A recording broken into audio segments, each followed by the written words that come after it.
أعوذ بالله من الشيطان الرجيم بسم الله الرحمن الرحيم وأقسموا بالله جهد أيمانهم لئن جاءتهم آيات لا يؤمنون بها قل إنما الآيات عند الله وما يشعركم أنها إذا جاءت لا يؤمنون ونقلب أفئدتهم وأبصارهم كما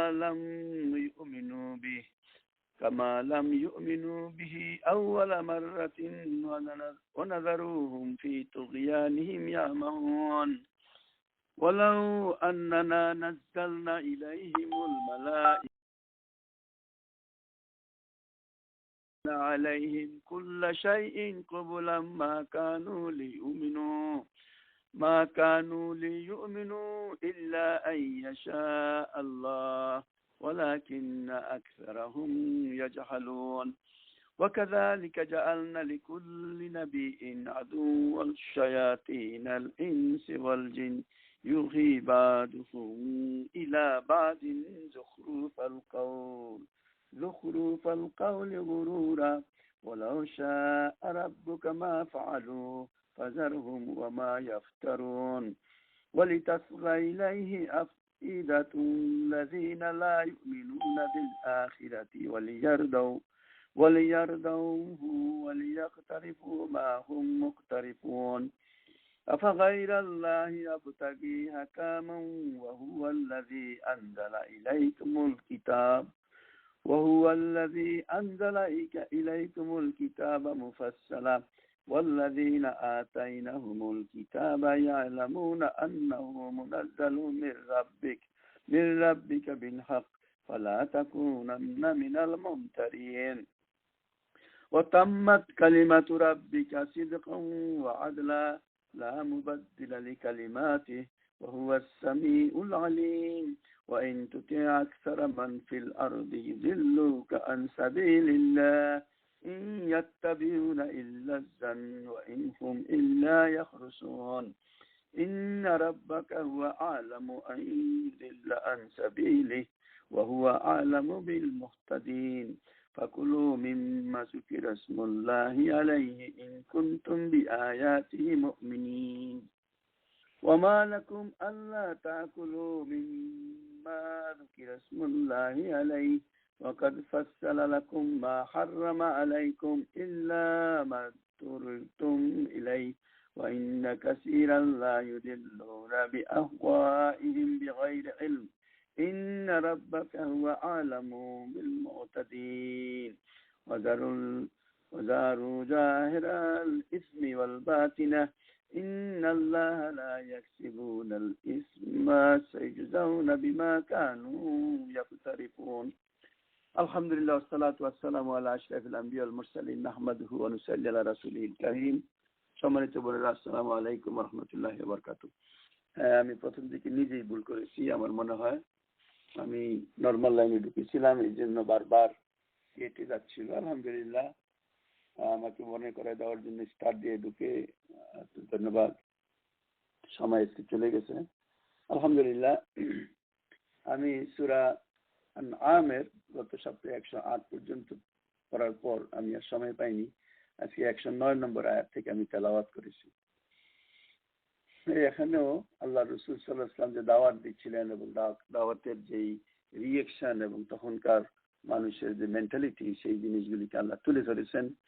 এই কথাগুলি আমাদের জন্য তৌহিদেরই একটা বিভিন্ন রূপে আমাদের সামনে চলে আসছে, যে আমরা কাকে কিভাবে মানবো এবং কিভাবে মানুষ বিভ্রান্তির মধ্যে পড়ে, সেই কথাগুলি আল্লাহ এখানে তুলে ধরেছেন। আমরা আমাদের ভুল ত্রুটি আল্লাহর কাছে ক্ষমা চেয়ে শুরু করছি। আল্লাহ রাব্বুল আলামিন সত্য সঠিক কথা আমাদের আলোচনা করার এবং তার উপর আমল করার তৌফিক দান করেন। ওমা তৌফিকি ইল্লা বিল্লাহ। 109 নম্বর আয়াত আল্লাহ বলছেন, কাফেরদের অবস্থাটা তুলে ধরেছেন, যাদের কাছে দাওয়াত দিচ্ছিলেন মক্কার সেই লোকদের সামনে, তারা যে রিঅ্যাকশন, তাদের যে মেন্টালিটি এবং রাসূল সাল্লাল্লাহু আলাইহি ওয়াসাল্লাম এবং সাহাবীরা যেভাবে দাওয়াত দিচ্ছিলেন, সেখানে যে জিনিসগুলিকে ফেস করতেছিলেন তার জবাবে আল্লাহ রাব্বুল তাদের চরিত্রকে তুলে ধরে বলছেন, ওয়া আকসামু বিল্লাহি জাহাদা আইমানিহিম, তারা শক্ত কসম খেয়ে বলছে এবং লাইন জাআতুম আয়াত, যদি তাদের কাছে কোনো নিদর্শন দেওয়া হয়, লা ইউমিনুন্না বিহা, তাহলে তারা তার প্রতি ঈমান আনবে। কুল, হে রাসূল আপনি জানিয়ে দেন, ইন্নামাল আয়াতু ইনদাল্লাহ, নিশ্চয়ই নিদর্শন তো আল্লাহর কাছ থেকে আসে। ওমা ইউশইরুকুম আন্নাহা ইযা জাআত লা ইউমিনুন, আর কিভাবে তোমাদেরকে বুঝাবো যে এই নিদর্শন এসে গেলেও তারা বিশ্বাস করবে না। এই আয়াতে আল্লাহ প্রথমে মানে মক্কার লোকেরা যে বারবার বলতো যে এমন কোন প্রমাণ যদি আমাদের কাছে সুস্পষ্ট চলে আসে, যা দেখলে আমাদের আর মনে কোনো সন্দেহ থাকবে না, তাহলে আমরা অবশ্যই ঈমান আনবো, এটা তারা কসম করে বলতেছিল। এই জন্যই আল্লাহ বলতেছেন ওয়াকসামু বিল্লাহি জাহাদা আইমানিহিম, তারা কসম খেয়ে বলছে লাইন জাআতুম আয়াতুন, যদি এমন কোন আয়াত বা প্রমাণ বা নিদর্শন তাদের সম্মুখে আসে, তারা লা ইউমিনুন্না বিহা, অবশ্যই তারা তার প্রতি ঈমান আনবে। আল্লাহ তার নবীকে বলতেছেন কুল ইন্নামাল আয়াতু ইনদাল্লাহ, এই নিদর্শন পেশ করার এবং এই নিদর্শন তৈরি করার ক্ষমতা আমার নাই। এই ক্ষমতা শুধুমাত্র একমাত্র আল্লাহ। আল্লাহ চাইলে তিনি দেখাতে পারেন, আল্লাহ যদি চান তিনি দেখাবেন, আল্লাহ যদি না চান তাহলে দেখাবেন। এতে মক্কার লোকেরা, তাদের তো নিকটবর্তী মানুষই হযরত আল্লাহ রসুল ছিলেন, সেই আল্লাহ রসুলের কাছে এসে তারা বারবার বলতো যে এমন কোন প্রমাণ আপনি দেন যার কারণে আমাদের মনে আর কোনো সন্দেহ না থাকে, যাতে আমরা ঈমান আনতে পারি। দ্বিধাদ্বন্দ্বের ভিতরে তো তারা ছিল, কারণ আমরা জানি যখন বদরের যুদ্ধে তারা যায়, তখন এই কাবার দরজা ধরে এই লিডাররা আল্লাহর কাছে এই ফরিয়াদি করেছে, আবু জাহেল আবুল হাকামেরা এই ফরিয়াদি করেছে, হে আল্লাহ, যদি তারা সত্যের উপর প্রতিষ্ঠিত হয় তাহলে তুমি আমাদেরকে সেখানে শেষ করে দাও, আর যদি তারা মিথ্যার উপর প্রতিষ্ঠিত হয় তাহলে তাদেরকে শেষ করে দাও। আমরা এদের এই মোহাম্মদকে নিয়ে সাল্লাল্লাহু আলাইহি ওয়াসাল্লাম যে ঝামেলায় পড়েছি তার থেকে আমাদেরকে আল্লাহ আপনি উদ্ধার করেন। তো সেটাই এখানেও যেন বলছেন যে এই নিদর্শন তারা দেখতে চায়, কিন্তু তারপরেও তারা যে ঈমান আনবে তা না, তারা ঈমান আনবে না। আল্লাহ নবীর সাথে যারা ওই সময় দাওয়াতি কাজ করতেছিলেন, তাদের মনের অবস্থাটা এরকম ছিল যে মানে কোন একটা ফ্রাস্ট্রেশন বা কোন একটা মনের ভিতরে ইচ্ছা, যেমন কোন আমাদের হয়তো অনেকবার এরকম আসে যখন আমরা দেখি যে দাওয়াত দিচ্ছি মানুষ গ্রহণ করতেছে না, তখন মনে হয় এমন কোন প্রমাণ যদি এসে উপস্থিত হতো যার ফলে আর তাদের আর ফিরে যাওয়ার কোনো সুযোগ না থাকতো এবং এটা একবার প্রমাণ হয়ে যেত যে এই দিনই সত্য, এমন কোন প্রমাণ। তখন আল্লাহ বলতেছেন আমায়ুশ এরকম আন্নাহা ইযা জাআত লা ইউমিনুন, কিভাবে তোমাদেরকে বোঝানো যাবে, এটা মুসলমানদেরকে বলা হচ্ছে, তোমরা যে এইভাবে অস্থির এবং আশা আকাঙ্ক্ষা পোষণ করো, কখনো কখনো যে মুখেও তোমরা সেই কথা বলে ফেলো যে কোনো নিদর্শন যদি এসে যায় তাহলে তাদের এই বিভ্রান্তি, এই পথভ্রষ্টতা শেষে তারা সবাই আমাদের এই একই দিনের পথে চলে আসছে। আল্লাহ রাব্বুল আলামিন যেন এটা বুঝাচ্ছেন, তোমাদেরকে কিভাবে বুঝাবো যে তারা লা ইউমিনুন, ঈমান আনবে না, আন্নাহা ইযা জাআত লা ইউমিনুন, এমন কোন নিদর্শন আসলেও তারা ঈমান গ্রহণ করবে না। তাহলে এই আয়াতটি 109 নম্বর আয়াত তুলে ধরতেছেন যে প্রথম মেইন কথা, আল্লাহর নবী ইচ্ছা করলেই কোনো মুজিজা দেখাইতে পারেন না। অর্থাৎ মুজিজা যদি দেখাইতে হয়, কোনো আয়াত নিদর্শন যদি নাজিল করতে হয়, কমপ্লিটলি সেটা আল্লাহর উপর, আল্লাহর রসুলের উপর না। মানে রসুল সাল্লাল্লাহু আলাইহি ওয়াসাল্লামের পক্ষেও কোনো কিছু করা সম্ভব না, এটা হলো তার প্রমাণ। হ্যাঁ, তিনি সবকিছু করতে পারেন যখন আল্লাহ তাকে সেই কাজটা করার জন্য সুযোগ করে দেন বা আল্লাহ তার মাধ্যমে সেই কাজটা করায় নেন। অনেক মুজিজা আল্লাহ রসুল সাল্লাল্লাহু আলাইহি ওয়াসাল্লামের আছে, প্রয়োজনে তিনি অনেক মুজিজা দেখিয়েছেন, কিন্তু তিনি ইচ্ছাকৃতভাবে কোনো মুজিজা তিনি দেখাইতে পারেন না, সেটা এখানে আল্লাহ ক্লিয়ার করে দিলেন। আল্লাহ তার রাসূল সাল্লাল্লাহু আলাইহি ওয়াসাল্লামের মুখ দিয়ে বলাই দিলেন, আমি ইচ্ছা করলেই কোনো প্রমাণ আনতে পারি না, আমি ইচ্ছা করলেই কোনো নিদর্শন স্থাপন করতে পারি না, আমি ইচ্ছা করলেই এটা করতে পারি না। এখানে একটা মানে কথা আমি আপনাদেরকে বলি। একবার তারা বলল যে তারা যে আয়াত চাচ্ছিল, তারা বলল হে রাসূল আপনি আমাদের জন্য এই উহুদের পাহাড়টাকে সোনার পাহাড়ে তৈরি করে দেন।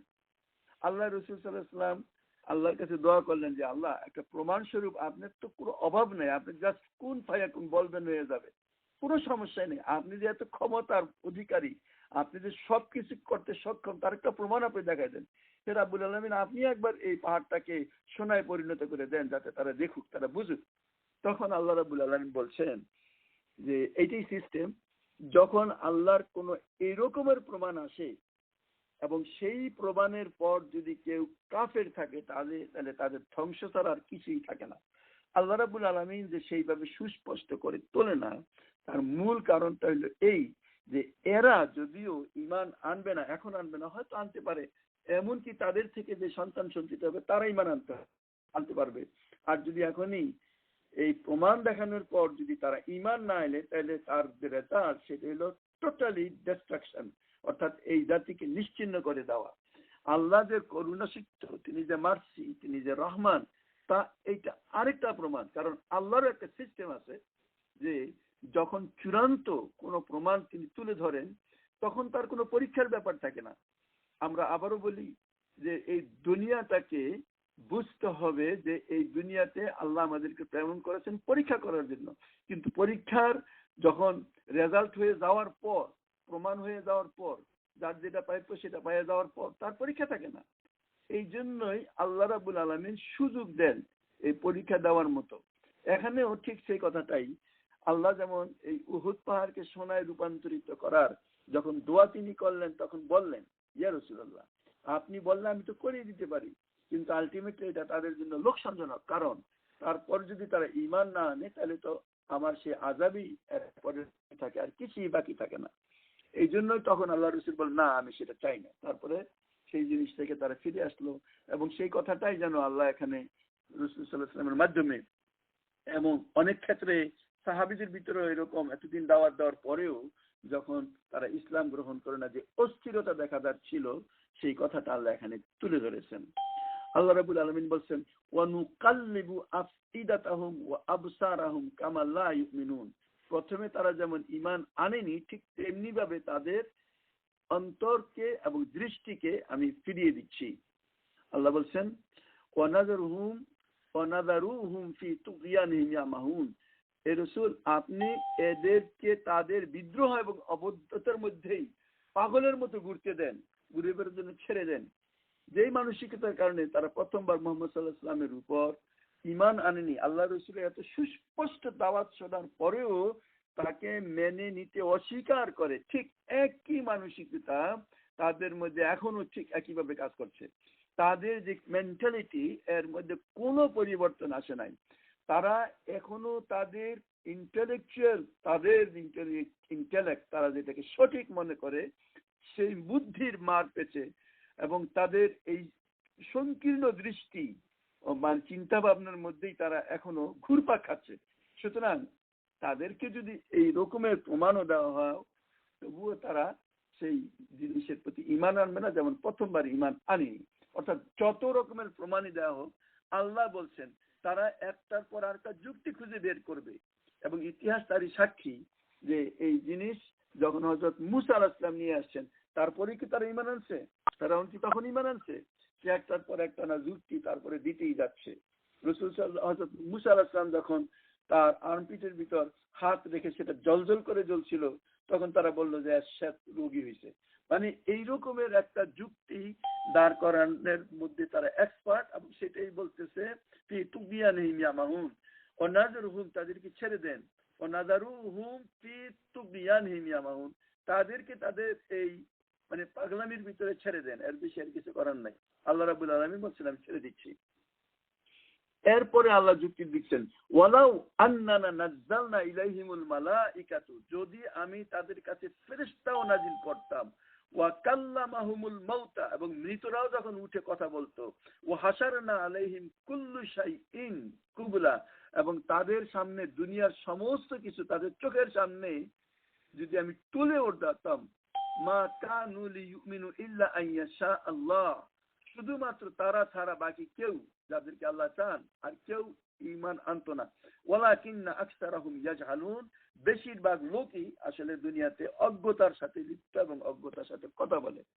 অর্থাৎ নিজেদের তাদের এই যে মানে স্বাধীন মেন্টালিটি বা ওপিনিয়ন অ্যাকসেপ্ট করার যে অবস্থাটা ছিল, এই জিনিসটা তারা ভালো কাজে ব্যবহার করে নাই। সত্যকে সত্য হিসেবে দেখাটা তারা প্রেফারেন্স করে নাই, তারা মিথ্যার ভিতরে তারা ডুবে আছে এবং তাদের জন্য আর কোনো পথ নাই। তারা যেহেতু সত্য সঠিক জিনিসটাকে সুস্পষ্ট ভাবে দেখে না, ঠিক এমনি ভাবে তারা এই মানে সত্যের ধারে কাছেও তারা যেতে পারতেছে না। যাই হোক, আল্লাহ রাব্বুল আলামিন এখানে যে কথাটা বলতেছেন যে জোরাজুরির তো কোনো ব্যাপার নাই, তারা এরকমই মানুষ এরকমই আছে যে সুস্পষ্ট ভাবে, এমনকি ফেরেশতারাও যদি এসে বলে, তাদের সামনে যদি মৃত ব্যক্তি উঠে, যেমন হযরত ঈসা আলাইহিস সালামের সময় তিনি যদি কোনো মৃত ব্যক্তিকে যে বলতেন কুম বিইজনিল্লাহ, আল্লাহর নামে তুমি উঠে পড়ো, তাহলে সে ধারা দিয়ে উঠে দাঁড়ায় যেত। কই ঈমান তো তারা আসে নাই। এবং এটাই আল্লাহ বলছেন, যারা ঈমান না আনার তাদেরকে যত রকমের প্রমাণে দেওয়া হোক না কেন, তারা কোনো না কোনো যুক্তি খুঁজে বের করবে। এবং আল্লাহ একটা খুব গুরুত্বপূর্ণ কথা বলছেন, ওয়ালাকিন্না আকসারাহুম ইয়াজহালুন, অধিকাংশ মানুষ অজ্ঞ মূর্খের মতো কথাবার্তা বলে। প্রিয় বোনেরা, এই অধিকাংশ মানুষ যে অজ্ঞ মূর্খের মতো কথা বলে, এই কথাটাও আমরা বুঝতে পারি যখন মানুষের সাথে কোরআন হাদিস নিয়ে আমরা কথা বলি।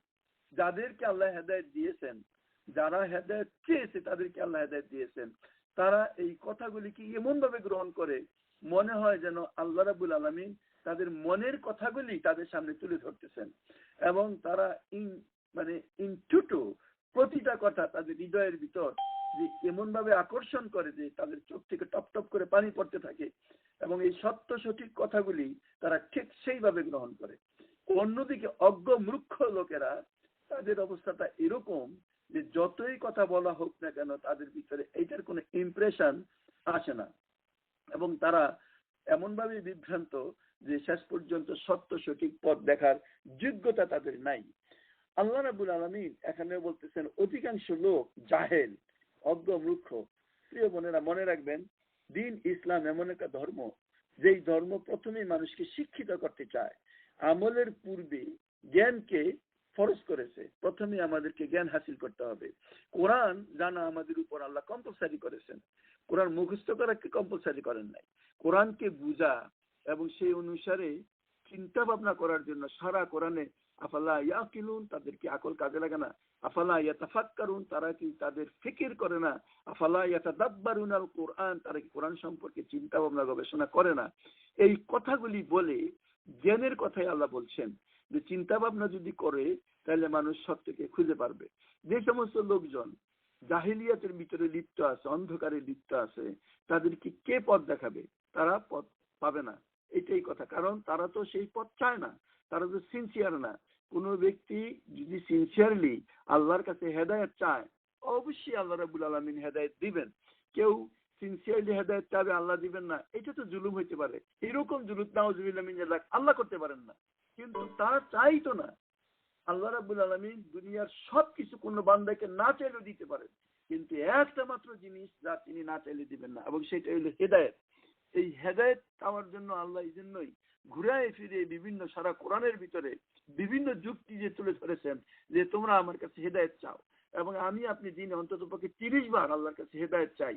যখন আমরা পড়ি ইহদিনাস সিরাতাল মুস্তাকিম, আল্লাহ আপনি আমাদেরকে সিরাতুল মুস্তাকিমের পথ দেখান, এই কথা অন্তর থেকেই শুধু বলতে হবে, অন্যভাবে না, শুধু বলার জন্য বলা না, এবং সিনসিয়ারলি সেই জিনিসটা বলতে হবে। এবং সে আল্লাহর কাছে যদি কেউ চায়, তখন আল্লাহ বলতেছেন যে আমি তোমাকে সেই হেদায়েতের পথ বলে দিচ্ছি বলে আমাদেরকে সেই কোরআন দিয়েছি, ইন্নাল্লাহ রাব্বিকুম ফা'বুদু হাযা সিরাতাম মুস্তাকিম। নিশ্চয়ই আল্লাহ তোমার আমার সবার রব, এবং তারই আনুগত্য করো, তারই দাসত্ব করো, তাকে মেনে নাও, সেটাই একমাত্র হেদায়েতের পথ। তো আল্লাহ রাব্বুল আলামিন এই আয়াতের মধ্যে যে কথাটা বলতেছেন, যুক্তি দিচ্ছেন যে যারা হেদায়েত নিবে না তারা একটার পর একটা যুক্তি খুঁজে বের করবে। এমনকি ফেরেশতাও যদি এসে তাদের সামনে বলে কথা বলে, তাহলে তারা বলবে এই তো জাদু ছাড়া আর কিছুই না। এবং যদি কোনো মৃত্যু ব্যক্তিকে তুলে যদি তার সামনে বলে ঈমান আনো, তখন সেও বলবে যে এই তো আরেক খেলা, এই তো জিনের কারবার, একটা না একটা যুক্তি তাদের দিবেই। এইটাই আল্লাহ বলছেন যে তারা যেহেতু সিদ্ধান্তই নিচ্ছে যে আমরা সত্যের পথ চাই না, সুতরাং যত কিছুই বলা হোক তারা হেদায়েতের পথ পাবে না। এরপরে 112 নম্বর আয়াতে বলছেন ওয়াকাযালিকা জাআলনা লিকুল্লি নাবিয়্যিন আদুওয়া শায়াতিনিল ইনসি ওয়াল জিন, এইভাবে আমি সব মানুষ এবং জিনকে প্রত্যেকের জন্য, জাতির জন্য আল্লাহর নবীর দুশমন বানিয়ে দিয়েছি। ইউহি বাদুহুম ইলা বাদ, একে অপরকে মানে ওহি করে। আপনি বলতে পারেন এখানে ইউহি বলছে মানে মানে কথাবার্তা তাদেরকে পৌঁছায়, যাকে বলে আর কি, উইবাদম ইলা বাহাদিল তুকরুবিন কওল, এবং খুব চমকপ্রদ কথা, চাকচিক্যময় কথা তারা বলে, গরুরা ধোকাবাজির কথা তারা বলে। ওলাউ শাআ রাব্বুকা মা ফাআলু, আল্লাহ যদি চাইতেন তাইলে তারা এমনটি করতো না। ফাযারুহুম ওয়া মা ইয়াফতারুন, তাদেরকে তাদের উপর ছেড়ে দাও। এই আয়াতটা খুবই গুরুত্বপূর্ণ একটা কথা, যে আজ পর্যন্ত যত নবী আসছে সমস্ত নবীর জন্য জিন এবং মানুষ উভয় সম্প্রদায়ের যারা শয়তান তারা একজোট হয়ে নবীর বিরুদ্ধে সর্বশক্তি নিয়োগ করে তারা বিরোধিতা করেছে। এবং এমন ঘটনা প্রত্যেক নবীর যুগে এসেছে। এটা তখন বলা হচ্ছে যখন আল্লাহ রসুল এবং তার সাহাবীরা কিছুটা চিন্তা ভাবনার মধ্যে পড়ে গেছেন, আর কত, এত মানুষ বিরোধিতা করে কেন, এই সত্য সঠিক জিনিসটার এত বিরোধিতা করে কেন। তো সুতরাং আল্লাহ রাব্বুল আলামিন এই আয়াতের মাধ্যমে যে যুক্তিটা তুলে ধরেছেন যে এইটা তারা করবে, এইটা একে অন্যকে এই কাজ করার জন্য আকর্ষণ করে। তারা মানে যে কথাটা বলছে যে চাকচিক্যময় কথা, চমকপ্রদ কথা, তারা পরস্পরকে নিজেদের সাথে আলোচনা করে একজন আরেকজনকে বিভ্রান্তির মধ্যে নিয়ে যাওয়ার জন্য তারা চেষ্টা করতে থাকে। এটা তাদের নেচার। এই কথাকে তারা সবসময় মানে অন্য লোকদেরকে প্রতারণা এবং ধোকার কাজে এটাকে ব্যবহার করে। যাই হোক, এইটাই হলো নেচার। সত্য বিরোধী লোকেরা মানে এই কাজের ভিতরে সবসময় লিপ্ত থাকে। আমরা এখানে একটা কথা বলি যে খুব গুরুত্বপূর্ণ একটা কথা, সেটা হলো যে কোরআনের দৃষ্টিতে মনে রাখবেন, বারবার বলা হচ্ছে আল্লাহ চাইলে করতো না।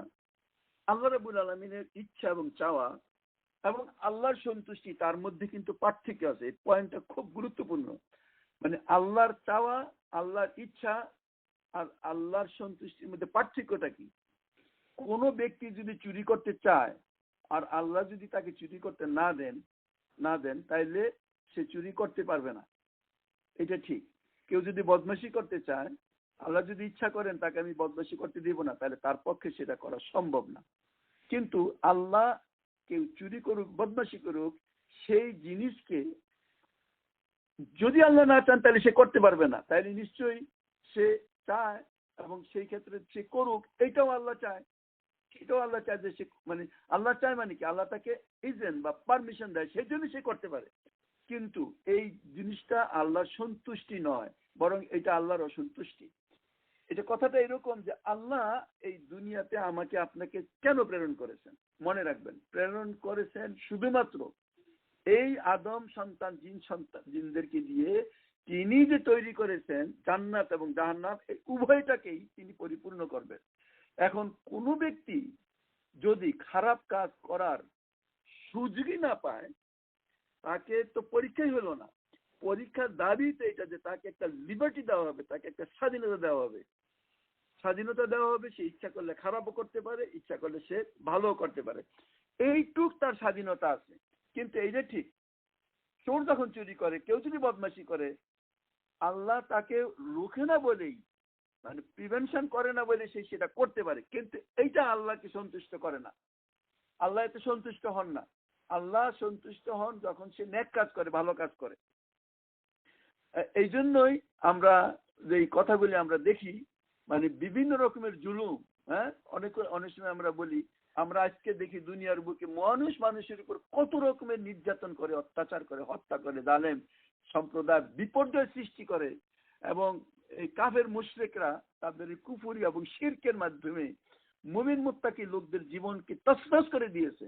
আল্লাহ কি এটা বন্ধ করতে পারতেন না? অবশ্যই আল্লাহ বন্ধ করতে পারেন, কিন্তু আল্লাহ তো করতেছেন না।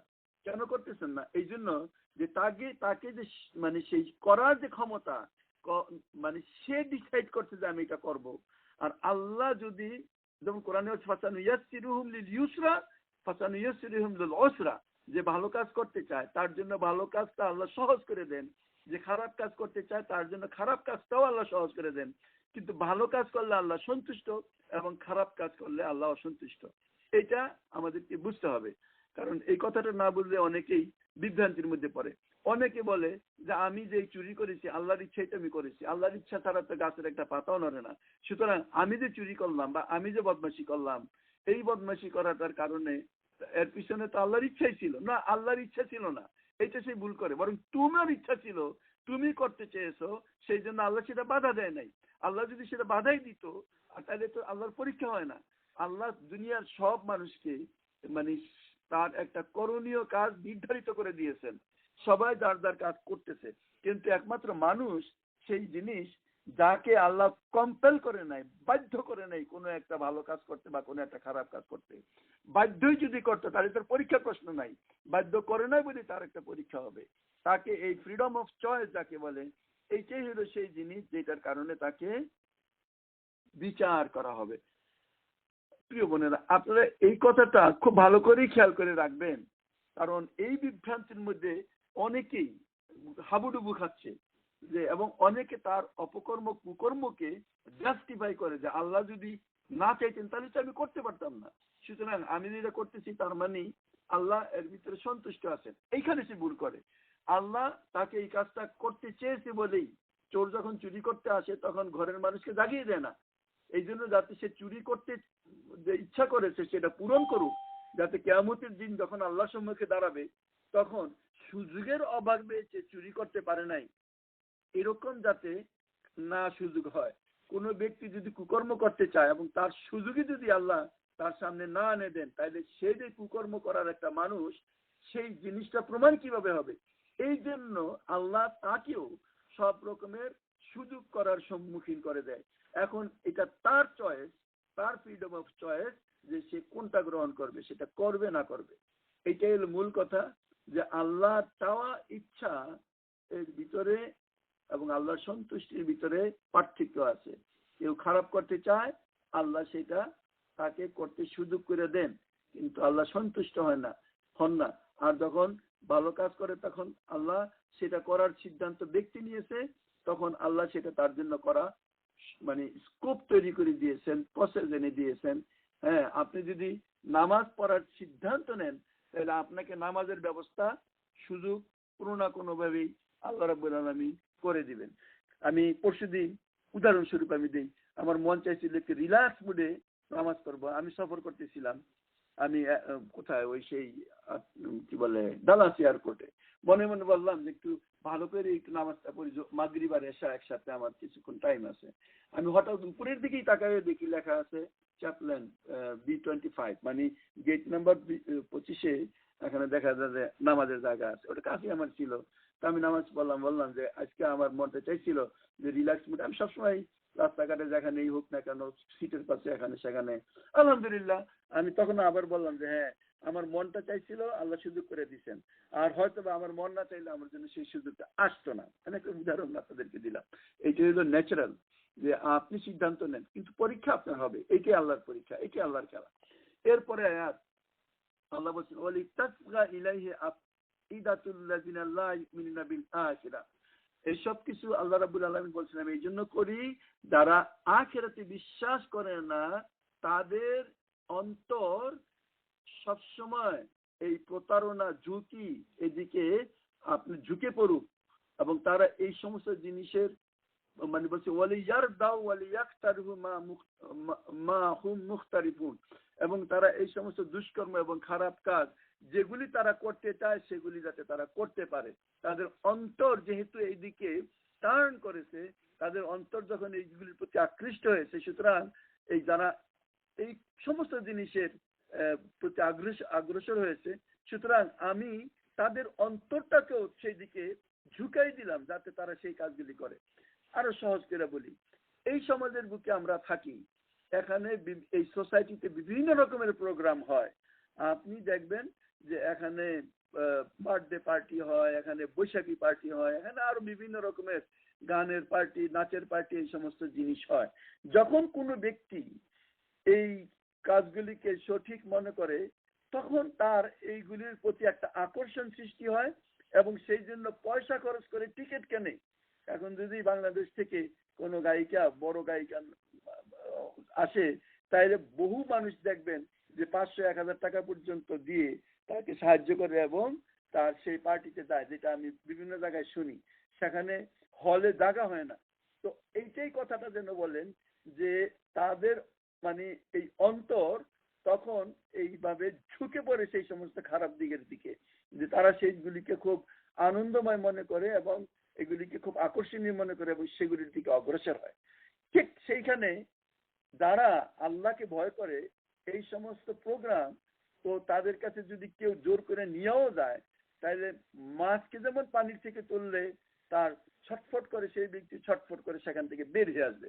এখন আমার আর আপনার ইমানের প্রশ্ন আমরা তখনই যাচাই করতে পারি আল্লাহ রসুল সাল্লাল্লাহু আলাইহি ওয়াসাল্লামের যেই মানে ডেফিনেশন দিয়েছেন, ক্রাইটেরিয়া দিয়েছেন।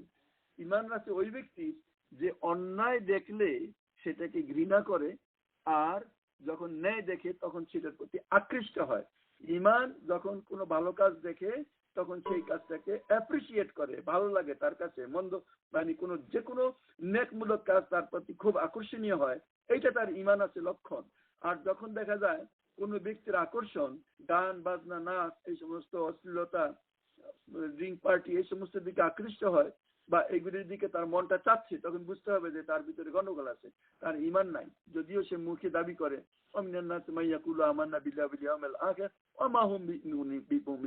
বহু লোক দাবি তো করে তারা ইমান আনছে আল্লাহ এবং আখিরাতের প্রতি, আল্লাহ রাব্বুল আলামিন বলছেন না, তারা ইমান আনে নাই। ঠিক এই সমাজের বুকে যারা আজকে এই কথাগুলি শুনছেন কোরআনের এই আলোতে, আপনারা নিজেদেরকে আমরা যাচাই করতে পারি যে আমার হৃদয়টা কোন অবস্থা। আল্লাহ রাসূল সাল্লাল্লাহু আলাইহি ওয়াসাল্লাম এক হাদিসে বলছেন, আল কাইয়িসু মান দানা নাফসু আমালা লিমা বাদাল মাউত, মানে আল বুদ্ধিমান সেই ব্যক্তি যে তার নফসের হিসাব নেয় এবং মৃত্যু পরবর্তী জীবনের জন্য কাজ করে। ওয়াল আজিজ মান হাওয়া ওয়া তামান্না আল্লাহ, আর বোকা তো সেই ব্যক্তি যে নিজের এই নফসের কায়াসাতকে পূরণ করে, সেই সাথে আল্লাহর উপর বিশ্বাস রাখে যে আল্লাহ আমাকে মাফ করে দিবেন। No, it's not going to happen. তাহলে এই আয়াতের ভিতরে আল্লাহ যুক্তি দিয়ে দিচ্ছেন। কেন যুক্তি দিচ্ছেন? একদিকে সেই সাহাবীদেরকে বুঝাই দিচ্ছেন যে তোমাদের যে হাউতাস, তোমাদের যে অস্থিরতা, যে এই লোকগুলি কেন এই খারাপের দিকে যায়, আর তারা আমরা যে এত সত্য সঠিক কথার দিকে ডাকি সেদিকে কেন আসে না, এই প্রশ্নগুলির জবাব এখানে পাওয়া যায়। আপনারও এর মানে চাক্ষুষ প্রমাণ পাবেন। আপনার সাথী যাকে আপনি ভালোবাসেন, এবং ভালোবাসা ইসলামের মানে মুসলমান থাকার জন্য শর্ত, যে লা ইউমিনু আহাদুকুম হাত্তা ইউহিব্বা লিআখিহি মা ইউহিব্বু লিনাফসিহি, সেই ব্যক্তি ততক্ষণ মুমিন না যতক্ষণ নিজের জন্য যা ভালোবাসে তা তার সাথীর জন্য না ভালোবাসে। এই ভালোবাসায় উদ্বুদ্ধ হয়ে তাকে যখন কোরআন হাদিসের দিকে আপনি আকৃষ্ট করেন, এই সমাজের বুকে দেখবেন কিছু কিছু মানুষ কতটা আকর্ষণীয় হয় আপনার কাছে ফিরে আসতেছে, আপনার সাথে বসতেছে, আপনার কাছ থেকে শোনার চেষ্টা করতেছে। তাহলে তাকে হেদায়েতের পথে গাইড করা তো আল্লাহর দায়িত্ব। আবার অন্যদিকে যখন আপনি এই সাথীদেরকে বলবেন, তারা আপনার এই তাফসীরের প্রোগ্রাম, আল্লাহর কোরআনের বাণী যেখানে আলোচিত হয় সেগুলি তাদের অন্তরে ভালো লাগে না, বরং তাদের হৃদয়টাই দেখে গেছে ওই দিকে, যেই দিকে পাপ এবং খারাপ কাজের দিকে মানুষের কাছে। 113 নম্বর আয়াতে আল্লাহ এই কথাটাই বলছেন, ওয়ালি তাসগা ইলাইহি আফইদাতুল লাযিনা লা ইউমিনুনা বিল আখিরাহ, মানে যারা আখিরাতে বিশ্বাস করে না তাদের এই অন্তরকে আমি সেদিকে ঘুরিয়ে দিয়েছি বিল আখিরাহ ওয়াল ইয়ারদাউ, এবং তারা এই জিনিসের প্রতি সন্তুষ্ট থাকুক, তুষ্ট থাকুক, ওয়াল ইয়াকতারিফু মা হুম মুখতারিফুন, এবং তারা যেই কাজটা করতে চাচ্ছে তারা সেই কাজটা করতে থাকুক। ইমানদারদেরকে বলছে তাদেরকে তাদের অবস্থা ছেড়ে দাও। এরপর 114 নম্বর আয়াতে আল্লাহ বলছেন, আফা গায়রাল্লাহি আবতাকি হাকামান, আফা গায়রাল্লাহি আবতাকি হাকামান, তোমরা কি আল্লাহ ছাড়া আর কোন ফয়সালাকারী চাও? ওহুয়াল্লাযী আনজালা ইলাইকুমুল কিতাব, ইনি সেই কিতাব নাজিল করেছেন মুফাসসালান, বিস্তারিত বিবরণ সহ।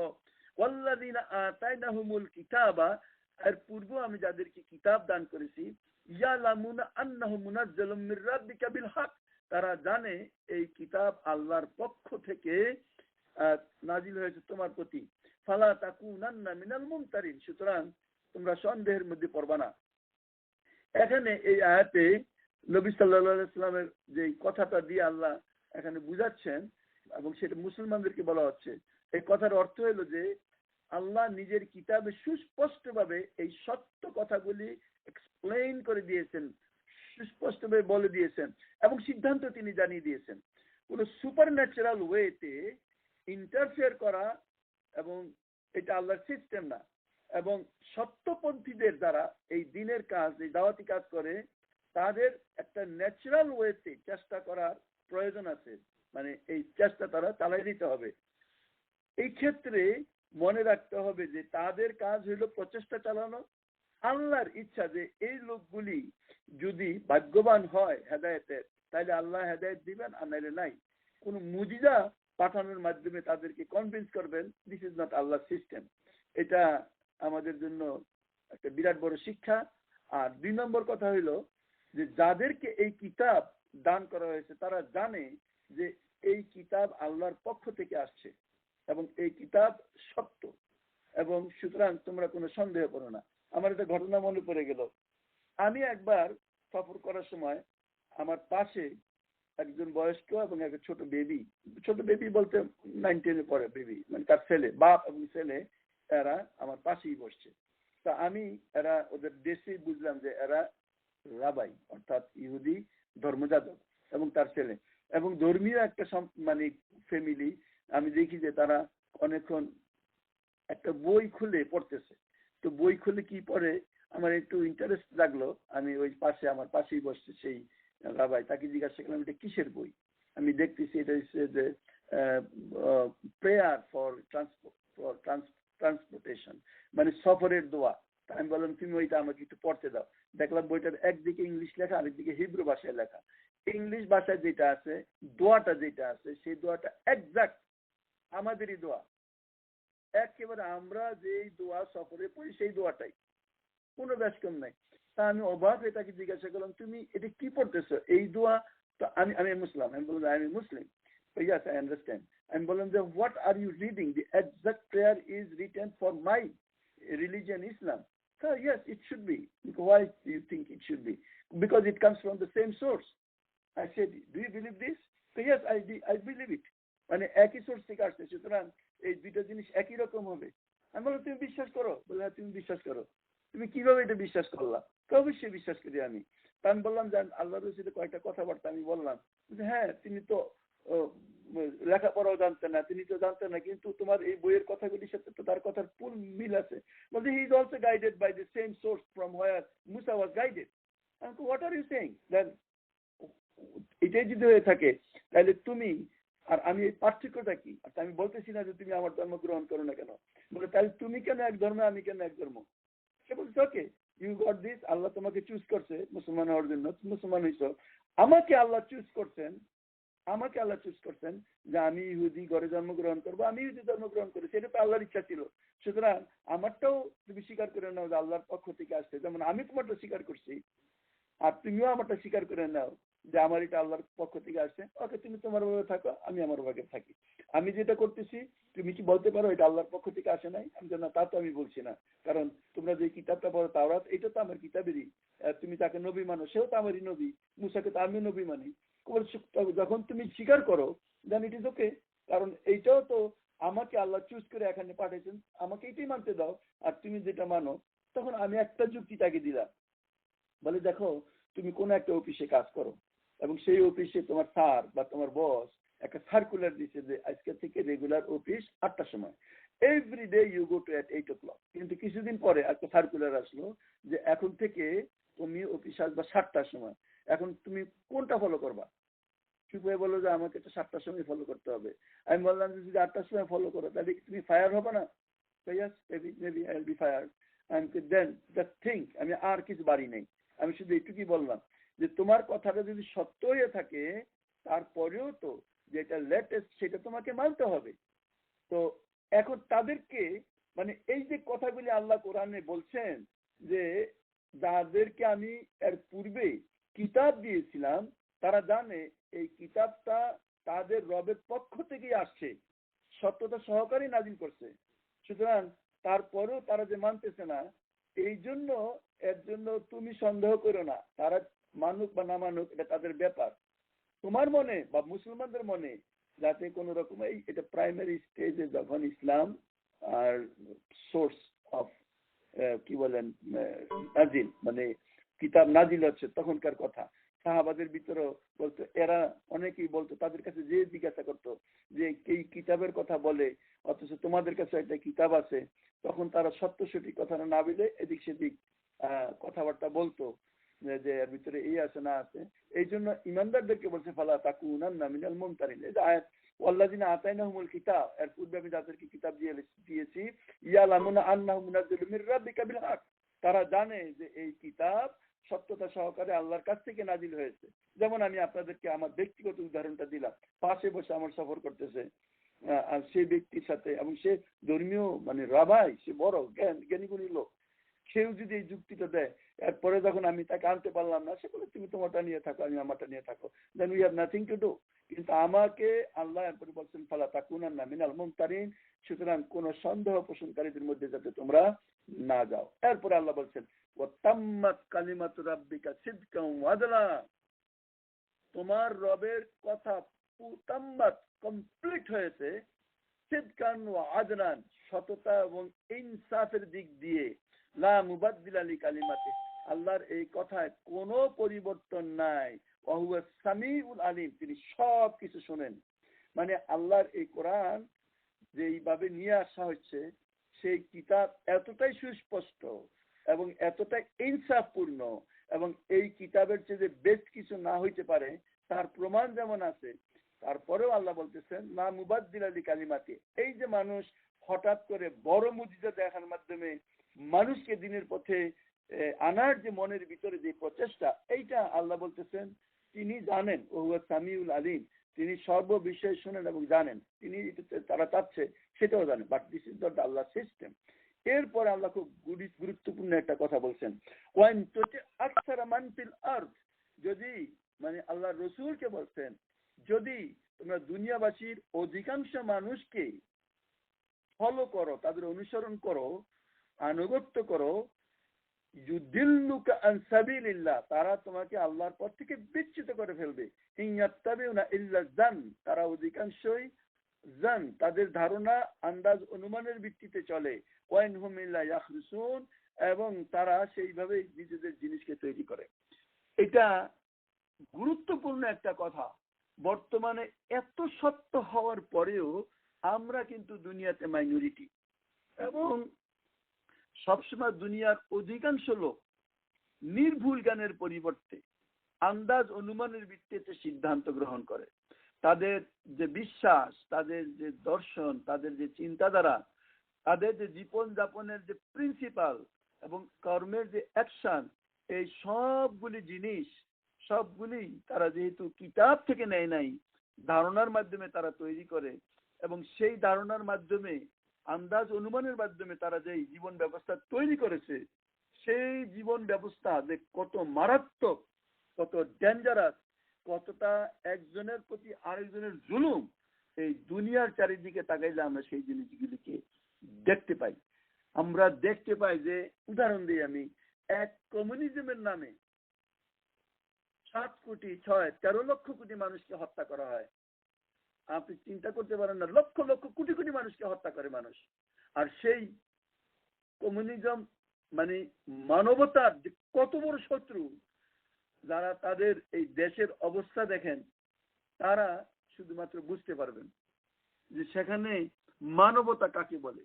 কিছু লোক যারা তাদের দায় দায়িত্ব অগ্রসর হয়ে যায় বা ক্ষমতা দখল করে বসে, তারা যাদের দুর্বল তাদের উপর কি ধরনের নির্যাতন করে, আর কিছু চিত্র আমি চায়নায় নিজেই দেখেছি, যে বৃদ্ধ চলতে পারে না, তার উপর যেই মানে কাজ করার যে মানে ভোজা কাটিয়ে দেয়, চোখের পানি ফেলানো ছাড়া আর কিছুই না। সমস্ত অল্প কিছু লোক ছাড়া বাকি সমস্ত মানুষ তাদের বলতে পারেন যে একেবারে কৃতদাসের চেয়ে নিকৃষ্ট ভাবে তারা তাদের জীবনযাপন করে। একটু এদিক সেদিক করলেই তাদের মানে গুলি খেয়ে শেষ হয়ে যেতে হয়। এইভাবে মানে একটা লাইফস্টাইল তারা তৈরি করে রেখেছে, আমি বলবো যে মানব জাতির জন্য একটি দুঃখজনক আর কিছু হইতে পারে না, আমার নিজের চোখে দেখা। সুতরাং আল্লাহ রাব্বুল আলামিন এই আয়াতের মাধ্যমে আমাকে আপনাকে একটা কথা বলছেন। আমরা অনেক সময় বলি যে আমরা এত স্বল্প সংখ্যক কেন? হ্যাঁ, এইটাই বাস্তবতা। ইভেন আমরা এই মুসলমানদের ভিতরেও যদি ভালো করে দেখেন যে অধিকাংশ মুসলমানরাই আল্লাহ থেকে দূরে হাসি খুশি তামাশা এবং বিভ্রান্ত গান বাজনা তামাশা নাচ অশ্লীল কাজ কারবারের মধ্যে লিপ্ত অধিকাংশই। অল্প কিছু সংখ্যক লোক যারা মানুষকে সংশোধনের কাজে লিপ্ত আছে তাদের মনে অনেক সময় কষ্ট হয় এবং অন্যরাও অনেক ক্ষেত্রে দেখা যায় এই কারণে এই পথে আসতে চায় না যে এরা তো মাইনরিটি। এই আয়াত আমাদেরকে কি জানাই দিল যে ওয়াইন তুতি আকসারা মান ফিল আরদ, যদি আল্লাহ রাসূলকে আল্লাহ এই কথাটা বলতেছেন মুহাম্মদ যদি তুমি এই দুনিয়ায় বসবাসকারী অধিকাংশ লোকের কথায় চলো ইউদিল্লুকা আন সাবিলিল্লাহ, তারা আপনাকে আল্লাহর পথ থেকে বিচ্যুত করবে। ইন ইয়াত্তাবিনা ইল্লা যান, আল্লাহর রাসূল তো কোরআনকে অনুসরণ করেন যে আল্লাহর পক্ষ থেকে আসছে, কিন্তু এরা অনুসরণ করে তাদের ধারণাকে। ওয়াইন হুম ইল্লা ইয়াখরুসুন, এবং তারা এই তাদের ধারণার ভিত্তিতেই তাদের আন্দাজের ভিত্তিতেই একটা সিস্টেম তৈরি করে ফেলেছে, সুতরাং সেটা কখনো সঠিক হইতে পারে না। আল্লাহ যেখানে এই কোরআনটাকে মুফাসসিলানের আগে আল্লাহ বলতেছেন যে তাম্মাত কালিমাতু রাব্বিকা সিদকান ওয়া আদলান, এর আগের আয়াতে আল্লাহ বলতেছেন মানে আফা গায়রাল্লাহি আবতাগি হাকমান ওয়া হুয়া আল্লাযী আনজালা ইলাইকুমুল কিতাবা মুফাসসিলা, তুমি কি সেই জিনিস থেকে মুখ ফিরিয়ে নিবে আল্লাহ থেকে যিনি সবকিছুর ফয়সালা করেছেন এবং সবকিছু বর্ণনা করেছেন এই কিতাবের মাধ্যমে। এবং তারপরেও বলছেন তাম্মাত কালিমাতু রাব্বিকা সিদকান ওয়া আদলান, সততা এবং ইনসাফের দিক দিয়ে আল্লাহর কথা পরিপূর্ণ তিনি করেছেন। এরপরেও তিনি জানিয়ে দিয়েছেন লা মুবাদদিলা লিকালিমাতি, আল্লাহর এই কথার কোনো পরিবর্তন নাই, ওয়া সামিউল আলিম। এরপরে যে কথাটা বলে দিলেন যে অধিকাংশ লোককে যদি অনুসরণ করা হয় তাহলে তারা মানুষকে বিভ্রান্তির মধ্যে ফেলে। প্রিয় বোনেরা, আপনারাও মাইনরিটি, যে সমাজে আপনারা আছেন আপনাদের সংখ্যা খুবই কম। আমি বলবো যারা এই প্রোগ্রামটা শুনছেন তাদের সংখ্যা খুবই কম, এই জন্য আফসোস করবেন না, এটা আফসোস করার কিছুই নেই। কারণ সবসময় ওই যে এক হাদিসে আছে 1999 জন জাহান্নামী একজন জান্নাতি, এটা তো জেন্যই যে অধিকাংশ লোকজন দিনের বাইরেই থাকবে, এইটাই স্বাভাবিক।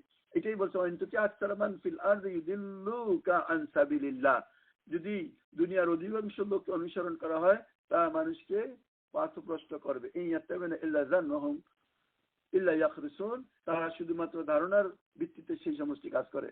যাই হোক, দুনিয়ার অধিকাংশ লোক কোন পথে যাচ্ছে যে সত্যকে সন্ধান করে তার এটা দেখা উচিত না। আল্লাহ যে পথটি তৈরি করে দিয়েছেন তার উপর তার দৃঢ় পদক্ষেপে এগিয়ে চলা উচিত।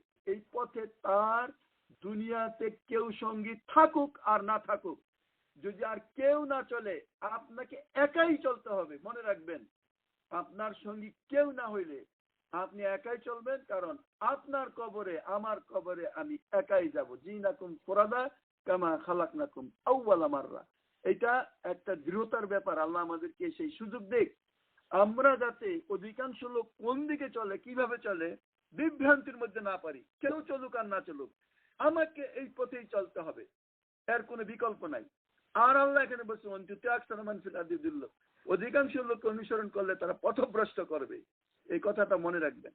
এরপরে 117 নম্বর আয়াতে বলছে ইন্না রাব্বাকা হুয়া আলামু, তোমার রব জানেন মান ইউদিল্লু আন সাবিলি, কে তার পথ থেকে বিচ্যুত হয়, হুয়া আলামু বিল মুহতাদিন, এবং কে সরল পথে চলে সেটাও তিনি জানেন। আল্লাহ এই আয়াতের মাধ্যমে ক্লিয়ার করে দিলেন এরকম না যে আল্লাহ দেখেন না।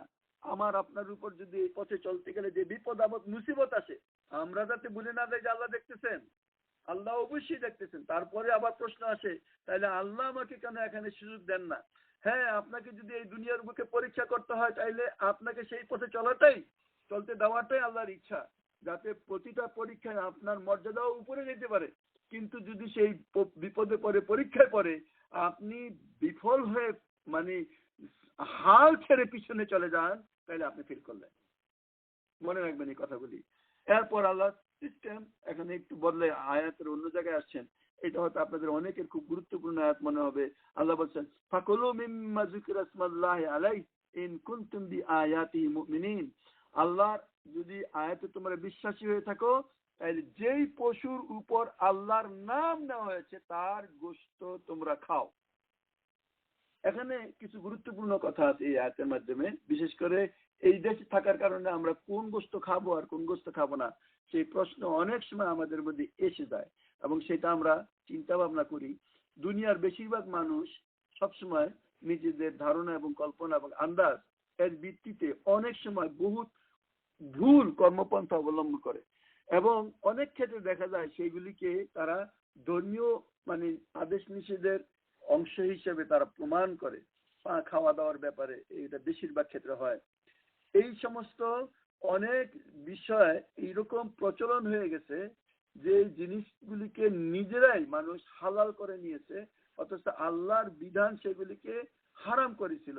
আবার অনেক জিনিস লোকেরা নিজেরাই নিজেদের জন্য হারাম করে নিয়েছে, অথচ আল্লাহ সেগুলিকে হালাল করে দিয়েছেন। বিশেষ করে দেখা যায় আল্লাহর নাম নিয়ে যেসব পশু জবাই করা হয় সেগুলিকে অনেক ক্ষেত্রে এই সময় ওই সময়ের কথা অনেকে এগুলিকে হারাম বলে, আর আল্লাহর নাম নিয়ে যেগুলিকে জবাই করা হয় সেগুলিকে একবারেই তারা হালাল মনে করে। তার কারণটা আমি বলি, মানে বিভ্রান্তির মধ্যে কিভাবে পড়ে। এই মুশরিকরা বা ইহুদি খ্রিস্টানরা তারা যখন আল্লাহ বললেন যে সেই জিনিসটা যার উপর আল্লাহর নাম নেওয়া হয়, তো তারা মৃত প্রাণীকে খাইতো।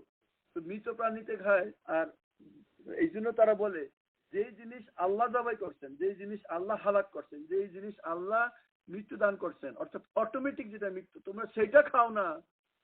আল্লাহর মানে তোমরা যে আল্লাহর নামে জবাই করো, যেটা আল্লাহ ডাইরেক্ট নিজে করছেন সেটা তোমরা খাও না, আর যেটা আল্লাহর নামে জবাই করো সেটা তোমরা খাও। কথাটা আমরা বুঝছেন কিনা? আমরা জবাই করার সময় বিসমিল্লাহ আল্লাহু আকবার বলি, এইটা তো একরকম। তারপরে আমরা জবাই করি, আর কিছু জিনিস যখন মরে যায় তো ওই তারা যুক্তি দেয় যে যেটা মরে যায় সেটা তো আল্লাহ নিজে তার মৃত্যুদান করছেন, আল্লাহ যেটা নিজে মৃত্যুদান করছেন সেটা তোমরা খাও না, আর তোমরা যেটা আল্লাহর নামে জবাই করছো সেটা তোমরা খাও। এই প্রশ্নের পরিপ্রেক্ষিতে তাদেরকে এই অজ্ঞতার কারণে এই এই রকমের মানে আয়াতকে আল্লাহ তাদেরকে এখানে প্রতিবাদ করছেন যে যদি তোমরা সত্যি আল্লাহর উপর ঈমান এনে থাকো এবং তার বিধান সমূহ যদি মেনে থাকো, তাহলে কাফর আর এই মুশরিকদের মধ্যে এই সমস্ত কথাবার্তা যে প্রচলিত আছে এগুলি থেকে তোমরা দূরে থাকো। আল্লাহর বিধানের পরোয়া যারা করে না, তারা যেসব বিধিনিষেধ তৈরি করেছে সেগুলি থেকে তোমরা চলে আসো। এখানে মক্কার পরিপ্রেক্ষিতে এই আয়াত নাজিল হলেও এখনো দেখা যায় যে আমাদের ভিতরে কিছু কিছু এরকমও পীর দরবেশ আছে, কিছু জিনিসকে তারা নিজেদের জন্য হালাল করে নিয়েছে, কিছু জিনিসকে হারাম করে নিয়েছে। যাই হোক, আমি আর বাকি দুটো আয়াত শুধু তেলাওয়াত করে যাই। আল্লাহ বলেন ওমা লাকুম আল্লাহ তাকুলু মিম্মান যিকরি ইসমুল্লাহি আলাইহি, সেই জিনিসের উপর আল্লাহর নাম নেওয়া হয়েছে সেটি না খাওয়ার তোমাদের কি কারণ থাকতে পারে। ওয়াকাদ ফাসসালা লাকুম মা হাররামা আলাইকুম, অথচ আল্লাহ রাব্বুল আলামিন তোমাদেরকে জানিয়ে দিয়েছেন যে তিনি কি তোমাদের জন্য হারাম করেছেন। ইল্লা মা তুরিদতুম ইলাইহি, এবং বিশেষ মুসিবতে না পড়লে ছাড়া। ওয়াইন্না কাসীরাম লা ইউদিল্লুনা বিআহওয়াইহিম বিগাইরি ইলম ইন্না রাব্বাকা হুয়া আ'লামু বিল মুহতাদিন। আল্লাহ বলছেন যে তিনি তোমাদের জানিয়ে দিচ্ছেন অধিকাংশ লোকের অবস্থা এই এই যে তারা জ্ঞান ছাড়া নিছক নিজেদের খেয়াল খুশি অনুযায়ী বিভ্রান্তিকর কথাবার্তা বলে। তোমার রব এই সীমা অতিক্রমকারীদেরকে খুব ভালো করেই জানেন। আমরা কি হালাল আর কি হারাম এটার সুন্দরতম যদি আমরা আয়াত দেখি, আমরা দেখতে পারি যে সূরা আন-নাহলের 115 নম্বর আয়াত আল্লাহ এই জিনিসগুলি আমাদের কাছে ক্লিয়ার করে দিয়েছেন। আল্লাহ রাব্বুল আলামিন 115 নম্বর আয়াতে বলতেছেন, এক মিনিট, সূরা নাহলের 115 নম্বর আয়াতটি আমি আপনাদের সামনে একটু তেলাওয়াত করি। আল্লাহ বলতেছে 114 এবং 115, ফাকুলু মিম্মা রাযাকাকুমুল্লাহু হালালান তাইয়্যিবান, কাজে হে লোকেরা আল্লাহ তোমাদের কিছু যা পাক পবিত্র দান করেছেন তার রিজিক হিসেবে খাও। ওয়াশকুরু নিয়ামাতাল্লাহ, আল্লাহর নিয়ামতের শুকর আদায় করো। ইন কুনতুম ইয়্যাহু তা'বুদুন, যদি তোমরা আল্লাহর কৃতজ্ঞতা প্রকাশ করো, যদি তোমরা সত্যি তার বন্দেগী করতে মানে তার দাসত্ব করো।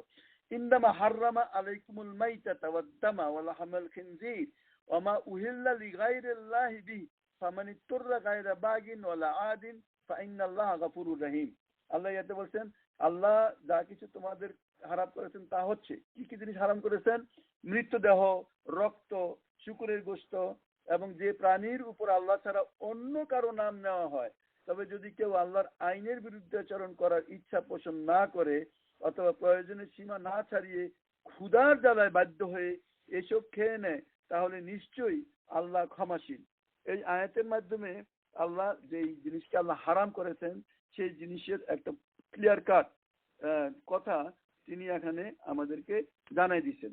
ইভেন এই সূরার ভিতরেই 35 নম্বর আয়াতে আমরা এই জিনিসগুলি আলোচনা করেছিলাম, আপনাদের যদি মনে থাকে। সেখানে আল্লাহ রাব্বুল বলছেন যে আল্লাহর এই কথা মানে আল্লাহ রাব্বুল আলামিন আমাদেরকে হালাল হারাম সুস্পষ্ট করে দিয়েছেন, তার বাইরে যাওয়ার কোনো সুযোগ আর আমাদের নাই। আর শেষ আয়াতটা আমি শুধুমাত্র শেষ করে দিই, এরপরে দরকার হয় নেক্সট উইক এটাকে আবার আমি রিপিট করবো যদি আপনাদের প্রশ্ন থাকে। ওয়াজারু জাহিরাল ইসমি ওয়াল বাতিনা, তোমরা প্রকাশ্য গুনাহসমূহ থেকে বাঁচো এবং গোপন গুনাহসমূহ থেকেও। ইন্নাল্লাযিনা ইয়াকসিবুনাল ইসমা সাইজদাউনা বিমা কানু ইয়াখতারিফুন, যারা এই সমস্ত গুনাহে লিপ্ত হয় তাদের এই কর্মের পরিপূর্ণ প্রতিফল তাদেরকেই ভোগ করতে হবে। অর্থাৎ গোপন এবং প্রকাশ্য সব রকমের, আমরা জানি অনেক পাপ আমাদের কাছে আছে যেগুলি আমরা গোপনে করি, কিন্তু আমরা কি মনে করি যে আল্লাহ দেখেন না? আল্লাহ অবশ্যই দেখেন। প্রকাশ্য এবং যেটা আল্লাহ আমাদের জন্য গোপন রেখেছেন সেগুলি থেকেও, অর্থাৎ অনেক পাপ আমরা করি কিন্তু আর কেউ জানে না, আল্লাহ জানেন, সেটা আমাদেরকে জানতে হবে। এখানে যে আয়াতটা আল্লাহ বলছেন ওয়াজারু জাহিরাল ইসমি ওয়াল বাতিনা, এটা আল্লাহর নির্দেশ, তোমরা প্রকাশ্য এবং গোপন সব রকমের গুনাহ থেকে বাঁচো। ইন্নাল্লাযিনা ইয়াকসিবুনাল ইসমা, যারাই এই গুনাহে লিপ্ত হয়, সায়ুজজাউনা বিমা কানু ইয়াখতারিফুন, তাদেরকে অবশ্যই তাদের এই কর্মের প্রতিফল ভোগ করতে হবে। যেহেতু আমার সময় শেষ হয়ে গেছে, আমি এখানেই শেষ করি। তবে আজকের এই আলোচনার বাকি শেষ যে দুটি আয়াত, এই সম্পর্কে হয়তো আরো একটা আয়াত আছে যে হালাল হারাম কোন জিনিস আমরা খাইতে পারি, কোন জিনিস আমরা না খাইতে পারি। ইনশাল্লাহ নেক্সট উইক আমরা সেগুলো আলোচনা করব। তবে আজকের এই আলোচনার মূল বক্তব্য যেটা ছিল সেটা যে সত্য সঠিক পথে যে চলতে চায় আল্লাহ তার পথ সহজ করে দেন, খারাপ পথে যে চলতে চায় তাকেও আল্লাহ বাধা দেন না।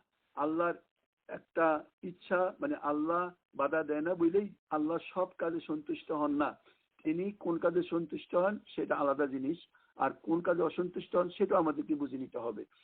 করতে দেয় বলেই জাস্টিফাই করবো যে আমি সেই কাজটা, আল্লাহ যদি বাধা দিতেন আমি চুরি করি এই জন্য যে আল্লাহ তো আমাকে আটকায় নাই, সুতরাং আল্লাহর প্রচুর সম্মতি আছে, এই ধারণা থেকে যাতে মানুষ বেঁচে যায়। আল্লাহ রাব্বুল আলামিন আমাদেরকে যে ফ্রিডম অফ চয়েস দিয়েছেন, আমরা যাতে সবসময় সত্য জিনিসকে অ্যাকসেপ্ট করতে পারি, ধরতে পারি, আল্লাহ সেই তৌফিক আমাদেরকে দান করেন। আল্লাহর কাছে আমরা সঠিক ঈমান এবং সঠিক পথ অনুসরণের জন্য আল্লাহর কাছে আমরা হেদায়েত কামনা করি। সুবহানাক আল্লাহুম্মা ওয়া বিহামদিকা আশহাদু আল্লা ইলাহা ইল্লা আনতা আস্তাগফিরুকা ওয়া আতুবু ইলাইক। আসসালামু আলাইকুম ওয়া রাহমাতুল্লাহি ওয়া বারাকাতুহু।